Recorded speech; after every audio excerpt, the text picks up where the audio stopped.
Hello दोस्तों, नमस्कार। मैं प्रवीण कुमार। दोस्तों, आज हम बात करेंगे ब्याज का तरलता पसंदगी सिद्धांत। तो दोस्तों, प्लीज़ शुरू करने से पहले चैनल को प्लीज़ सब्सक्राइब कर लें और बेल आइकन बटन दबा दें। हो सके तो दोस्तों को भी शेयर कर दें। वीडियो लंबा होगा तो वीडियो पूरा देखना दोस्तों, क्योंकि ये छोटे एग्ज़ाम से लेके बड़े ही एग्ज़ाम के लिए बहुत ही इम्पोर्टेंट है। तो दोस्तों, प्लीज़ चैनल को सब्सक्राइब कर लें और स्टार्ट करते हैं जल्द से जल्द।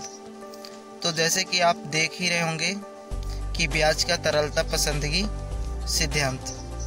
तो ब्याज का तरलता पसंदगी सिद्धांत में इस सिद्धांत का प्रतिपादन जे.एम. कीन्स ने 1936 में किया था। कब? 1936 में।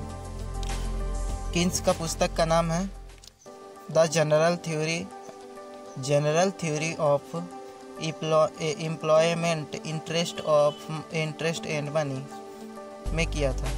कीन्स के अनुसार ब्याज दर पूर्णतः मौद्रिक घटना है। कैसा? पूर्णतः मौद्रिक घटना है, पूर्णतः मौद्रिक घटना माना है। फिर उनके अनुसार ब्याज दर मुद्रा की पूर्ति एवं मांग की सापेक्षिक शक्तियों द्वारा निर्धारित होता है। तो कीन्स के अनुसार हम देखेंगे ब्याज वह कीमत है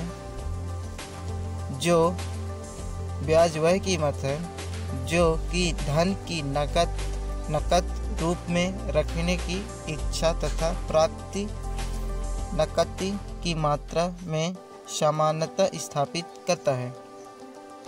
हम बात करें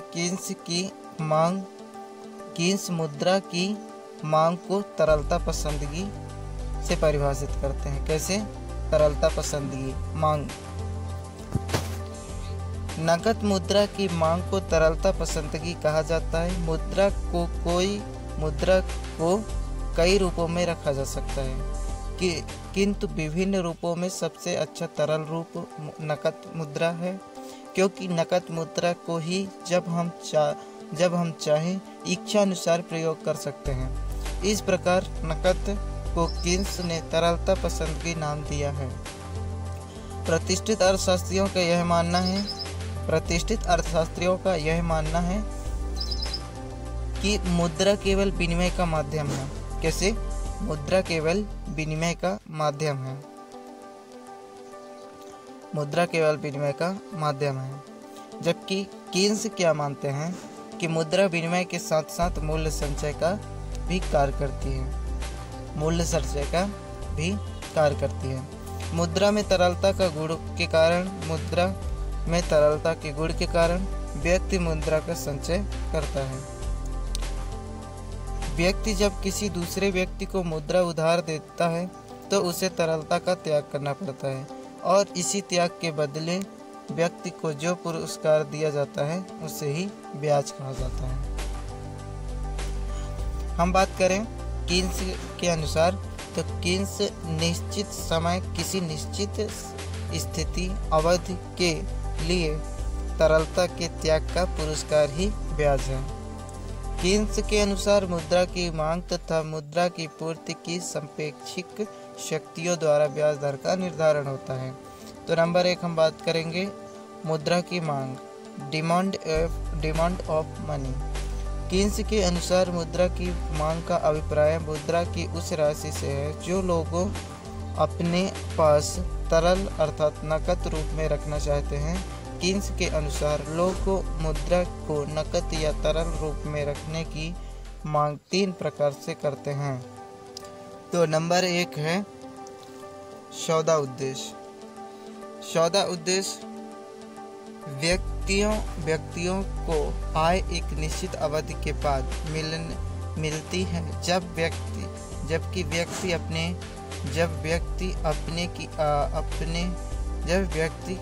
आय या व्यय करके जीवन के प्रतिदिन करती है। कैसे? जीवन के प्रतिदिन करती है। इस प्रकार आय प्राप्त करने तथा व्यय करने के बीच अंतर रहता है। दूसरे शब्दों में हम कहें तो दैनिक लेन देन अर्थात क्रय विक्रय करने के लिए व्यक्ति द्वारा नकद मुद्रा की कुछ मात्रा सौदा अपने पास रखना चाहते हैं ताकि दैनिक आवश्यकताओं की पूर्ति हो सके। इस प्रकार एक अर्थव्यवस्था में सभी व्यक्ति, परिवार और फर्म दैनिक खर्चों के लिए जो मुद्रा की मांग करते हैं उसे सौदा उद्देश्य वाली मांग कहा जाता है। ये 3 प्रकार के हैं, तो हम देख सकते हैं। नंबर 1, आय तथा रोजगार का स्तर। देश में आय, उत्पादन एवं रोजगार का स्तर जितना अधिक होगा उतना ही क्रय विक्रय के निकट मुद्रा की मांग अधिक होगी। कीमत तथा मजदूरी बढ़ जाने से भी नकद की क्रय विक्रय के लिए मांग बढ़ जाती है। नंबर 2 बात करें तो आय प्राप्त की प्रवृत्ति। नकद की मांग आय के परिणाम पर निर्भर करती है, आय के परिणाम पर निर्भर नहीं करती, बल्कि इस बात पर निर्भर करती है कि आय कितने स्तर के बाद प्राप्त हो रही है। आय प्राप्त की अवधि में वृद्धि के साथ सौदा उद्देश्य के लिए नकद मुद्रा की मांग बढ़ेगी। नंबर 2 बात करें हम नंबर 3 तो व्यय की अवधि। इस पे तो दोस्तों व्यय की अवधि भी नकद की मांग को प्रभावित करती है। खर्चों का भुगतान जितना लंबा अधिक के बाद किया जाएगा उतना ही दैनिक क्रय विक्रय के लिए भी धन की मांग कम होगी। नंबर 2 बात करें हम मांग पक्ष की तो दूरदर्शिता उद्देश्य। दूरदर्शिता से मतलब है कि भविष्य की अनावश्यकता और जैसे कि बीमारी होना, दुर्घटना होना, मृत्यु होना आदि की दशाओं में सुरक्षित रखने के लिए अथवा भविष्य में सामाजिक रीति रिवाजों को पूरा करने के लिए व्यक्ति नकद रूप में मुद्रा अपने पास रखना चाहता है। नकद का संचय भी अनिश्चित भविष्य की प्रतिसर्तक के उद्देश्य से किया जाता है। ऐसे आपातकालीन परिस्थितियों से बचाने के लिए व्यक्ति मुद्रा की कुछ मात्रा नकद रूप में रख लेना चाहता है, जिससे दूरदर्शिता उद्देश्य के लिए मुद्रा की मांग कहा जाता है। यह मांग मुख्यतः व्यक्तियों की आय पर निर्भर करती है तथा यह मांग ब्याज की दर से प्रभावित नहीं होती। सौदा उद्देश्य तथा दूरदर्शिता उद्देश्य दोनों के अंतर होने वाली मुद्रा की मांग आय पर निर्भर करती है।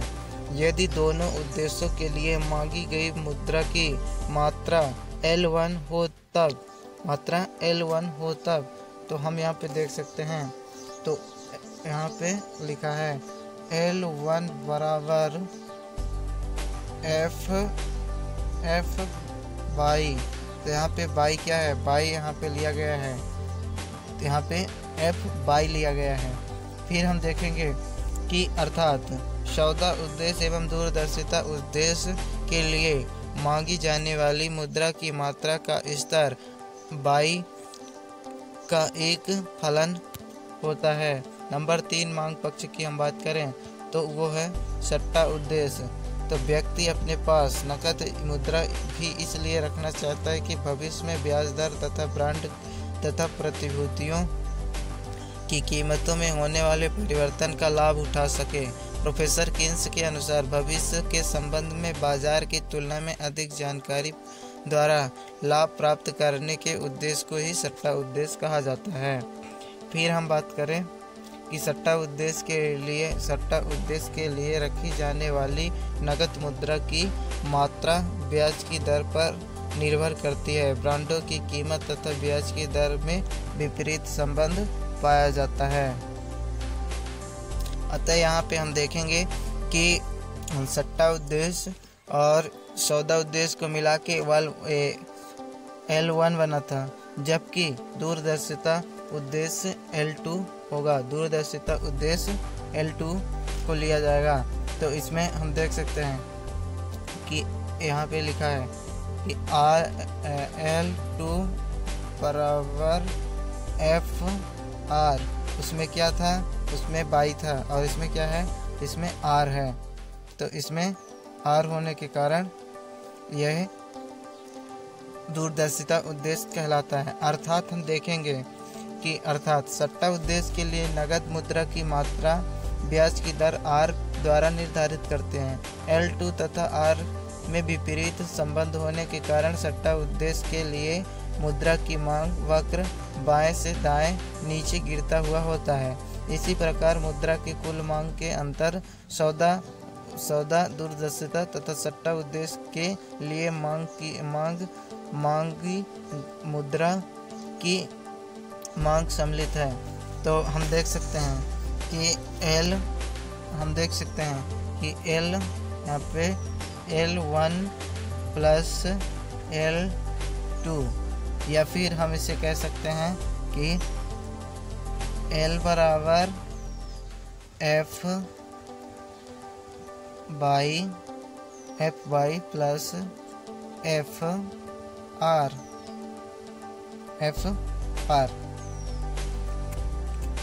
उपयुक्त विश्लेषण से स्पष्ट है कि आय स्तर होने के कारण सौदा उद्देश्य तथा दूरदर्शिता उद्देश्य के लिए मुद्रा की मांग अर्थात सक्रिय मुद्रा ब्याज की दर पर प्रत्यक्ष रूप से प्रभाव नहीं पड़ता, किंतु सट्टा उद्देश्य के लिए मुद्रा की मांग व्यक्तियों की प्रतिशत एवं मनोवैज्ञानिक स्थिति पर निर्भर करती है। अतः कहा जा सकता है कि ब्याज दर का परिवर्तन ही सट्टा उद्देश्य के लिए मांग उत्पन्न करती है। हम देखेंगे इसमें तरलता जाल या फिर डिमांड पक्ष की हम बात करेंगे। तो तरलता जाल को हम देखेंगे। तरलता पसंदगी रेखा LP लाइन का आकार ढाल ब्याज दर R तथा सट्टा उद्देश्य के लिए मुद्रा की मांग L2 ब्याज दर R द्वारा निर्धारित करते हैं। हम स्पष्ट कर चुके हैं कि R तथा L2 में विपरीत संबंध पाया जाता है। अब विपरीत संबंध पाया जाता है जो LP रेखा को ऋणात्मक ढाल को बताता है। चित्र में दिखाया गया है कि ABC द्वारा दिखाया गया है। चित्र में LP रेखा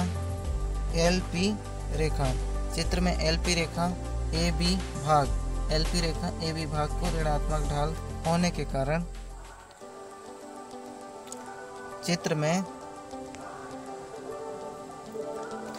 में LP रेखा AB रेखा भाग को ऋणात्मक ढाल होने के कारण बाएं से दाएं नीचे गिरता हुआ होता है। हम देख सकते हैं यहाँ पे A भाग है और ये B भाग है। तो हम देखेंगे कि A और B कैसे बाएं से दाएं नीचे गिरते हुआ होता है। तो ये नीचे गिर रहा है A से B तक, ठीक है। अगर हम इसको देखेंगे तो ऐसे समझ लें कि अगर ब्याज दर अधिक है तो इसकी मांग कम है, और ब्याज दर कम होती है तो इसकी मांग बढ़ती है, और ब्याज दर और अधिक कम होती है तो मांग बढ़ती है।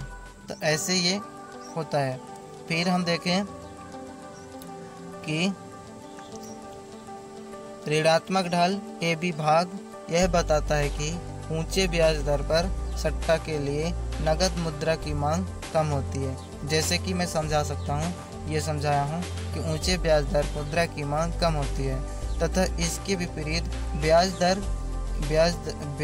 दर पर सट्टा उद्देश्य के लिए मुद्रा की मांग अधिक होती है। LP रेखा B बिंदु के बाद एक पड़ी रेखा रूप में हो जाता है। ये एक पड़ी रेखा रूप में हो जाता है। फिर जिससे अभिप्राय यह है कि बहुत कम ब्याज दर सट्टा उद्देश्य के लिए मुद्रा की मांग पूर्णतः लोचदार हो जाती है, अर्थात व्यक्ति अपनी समस्त मुद्रा को अपने पास नकद रूप में रखने की इच्छा रखता है। एलपी रेखा पूर्ण रूप से बेलोचदार भाग को ही कीन्स का तरलता जाल का नाम दिया। तरलता पसंदगी वक्र एलपी के पूर्ण लोचदार होने की दशा में लोग का नकद अधिमान पूर्ण या चरम स्तर पर पहुंच जाता है। इसे पूर्ण नकद अधिमान अवस्था कहते हैं या तरलता जाल भी कहा जाता है। इस न्यूनतम ब्याज दर R पर लोगों का ब्रांड खरीदने की प्राकृतिक नहीं होती। परिणाम स्वरूप लोगों ब्रांड खरीदने की स्थिति पर अपने पास नकद मुद्रा ही रखना चाहते हैं। तो आय स्तर 22 में परिवर्तन की दशा में तरलता पसंदगी वक्र L2 की स्थिति भी दिखाया गया है, जो कि आगे हम देखेंगे कि चित्र में कि बाई और Y1 तथा Y2 और L2 वक्र की स्थिति स्पष्ट की गई है। तो जैसे कि इसमें देख सकते हैं कि आरंभ आय का स्तर Y है, आय का स्तर Y वाला ये वाला रेखा है बीच वाला। फिर तरलता पसंदगी वक्र L/Y, तो ये कैसा है तरलता पसंदगी वक्र। फिर हम बात करें द्वारा प्रदर्शित करते हैं यदि अन्य बातें समान रहने ते हुए आय स्तर बढ़कर Y1 हो जाती है, आय स्तर बढ़कर Y1 हो जाती है, तब सौदा उद्देश्य या दूरदर्शिता उद्देश्य के लिए मांग की नगद मुद्रा मात्रा L1 हो जाती है में वृद्धि होने के कारण LP रेखा परिवर्तन होकर L1 में हो जाती है स्थिति। इसके विपरीत आय स्तर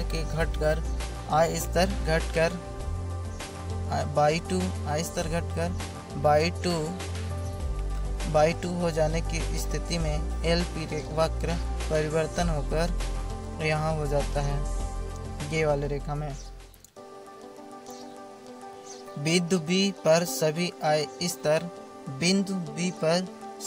आय स्तर मिलकर पूर्णतः लोचदार कर देते हैं या हो जाता है, पूर्णतः लोचदार हो जाता है। अब हम बात करें B की, तो मुद्रा की पूर्ति। कीन्स के अनुसार मुद्रा की पूर्ति देश में परिचालन मुद्रा तथा बैंक जमा पर निर्भर करती है। ब्याज दर मुद्रा की पूर्ति को निर्धारित नहीं करता।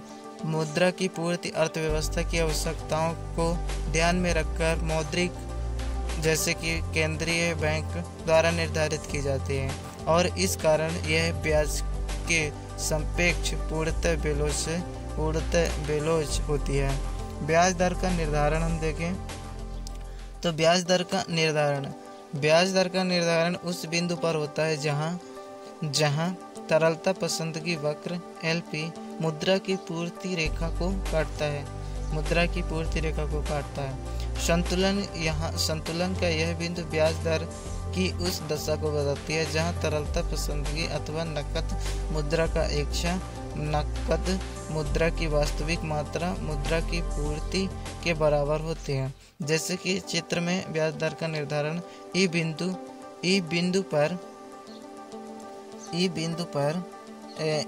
बिंदु पर तरलता पसंदगी या नकद मुद्रा की पूर्ति संतुलित अवस्था में हो जाता है। ई बिंदु पर यहाँ पे संतुलन की अवस्था हो जाता है जहाँ R निर्धारित होता है।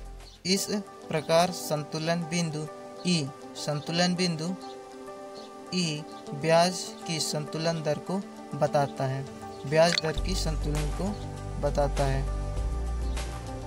तो हम देख सकते हैं कि ये y अक्ष और ये x अक्ष और ये यहाँ पे यहाँ पे R संतुलन बिंदु है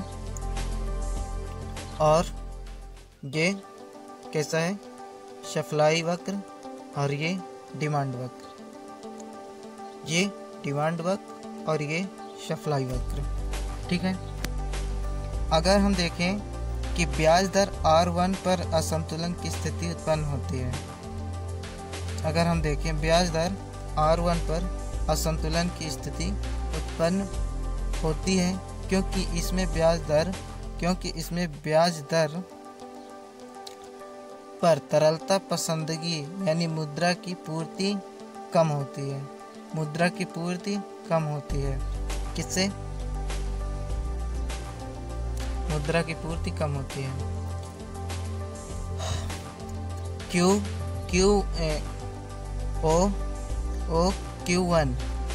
OQ1 और OQ0, जैसे कि यहाँ पे आप देख ही रहे हैं कि पूरा दर्शाया गया है, तो आप डायरेक्ट ही समझ सकते हैं कि अगर ब्याज दर इतना हुआ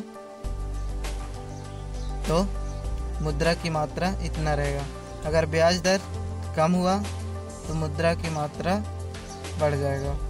यही है। फिर हम देखें कि असंतुलन के परिणाम स्वरूप लोग अधिक ब्रांड खरीदेंगे, जिससे ब्रांड कीमतों में वृद्धि तथा ब्याज दर में कमी होगी। कीमतों में वृद्धि और ब्याज दर में कमी होगी, परंतु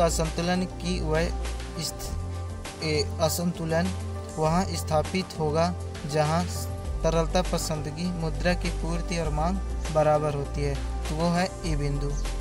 फिर हम बात करें यदि ब्याज की दर R2 निर्धारित होता है तब मुद्रा बाजार में पुनः असंतुलन होगा, क्योंकि इस ब्याज दर पर तरलता पसंदगी मुद्रा की मांग से अधिक होगा। इसके परिणाम स्वरूप